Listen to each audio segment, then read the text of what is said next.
इस समय श्रावण का मास चल रहा है और श्रावण के मास में जैसा कि लोक में प्रचलित परंपराओं के आधार पर भगवान शिव का विशेष महत्व माना जाता है। यद्यपि भगवान शिव का दृष्टिकोण माने जाने का पृथक है। आर्य और वैदिक मान्यता से मैं तथाकथित मान्यता की बात कर रहा हूं और इन्हीं शिव के लिए वेद के एक मंत्र को उन्होंने विनियुक्त कर दिया है। यद्यपि महर्षि दयानंद सरस्वती ने मंत्रों के विनियोग के संदर्भ में बहुत स्पष्ट गृहसूत्र इत्यादि ग्रंथों के आधार पर उपदेश किया है और उनका विनियोग रूप समृद्ध विनियोग कहलाता है। दो प्रकार के विनियोग हैं, रूप समृद्धता से रहित और रूप समृद्धता से सहित। दो प्रकार से विनियोग गृहसूत्र आदि के आधार पर महर्षि दयानंद सरस्वती ने वर्णित किए। रूप समृद्धता विनियोग का तात्पर्य है कि मंत्र में जिस प्रकार का उपदेश है, मंत्र में जिस प्रकार का आख्यान है, व्याख्यान है, वर्णन है, उसके आधार पर उस स्थल पर उस मंत्र को रखा जाना, उस स्थल पर उस मंत्र का उच्चारण करके क्रिया का संपादन करना, ये रूप समृद्ध विनियोग कहना। कुछ हमारे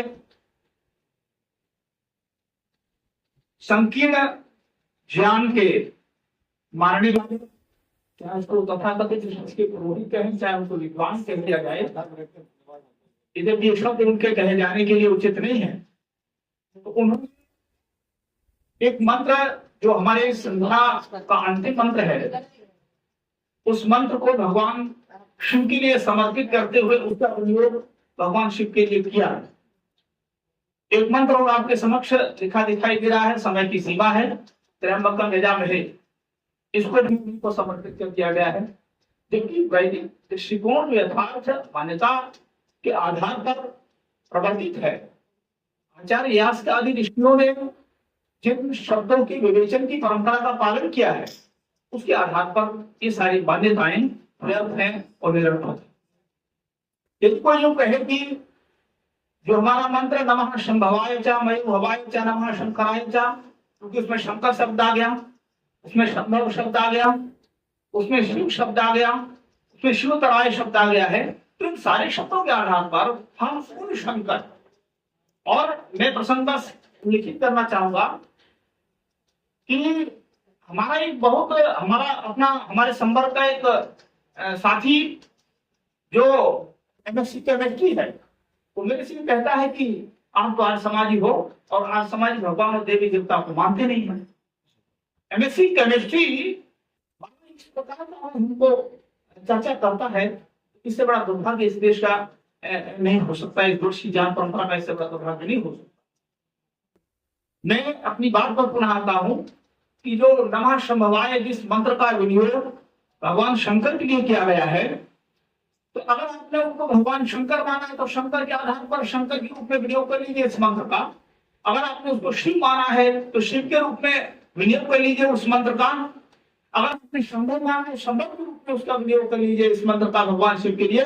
लेकिन शिव के बाद एक शब्द और शिवतर आता है, बोले आप शिवतर किसको मानेंगे? बहुत स्पष्ट संस्कृत व्याकरण शास्त्र में शब्दों की व्यवस्था है, धातुओं की व्यवस्था है, शब्द निष्पत्ति, निर्माण और निर्वचन की व्यवस्था है।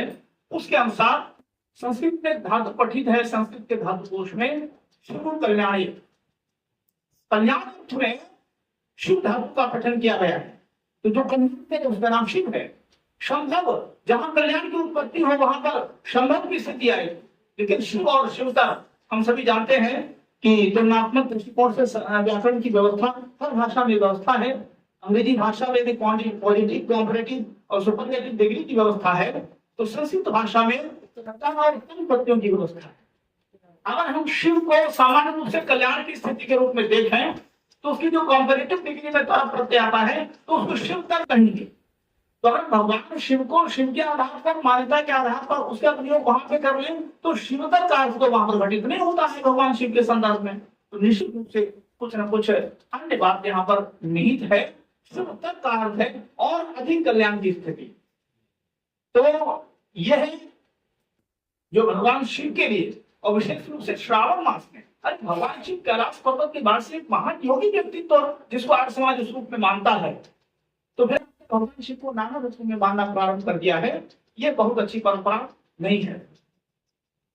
श्रावण का मास सुनने के संदर्भ में है, और आज श्रावणी हमारा पर्व आएगा। श्रवण नक्षत्र युक्त पौर्णमासिक श्रावणी उच्यते। श्रवण नक्षत्र से युक्त जो श्रावण है वो श्रवण नक्षत्र होने के कारण उसको श्रावणी कहा जाता है। और श्रावण मास में सुनने की विशेष रूप से उपदेशों को सुनने की विशेष रूप से परंपरा रही है कि उस पर इसकी चर्चा करेंगे। मैंने अपनी बात शिव और मंत्र विनियोग के संदर्भ में रखी।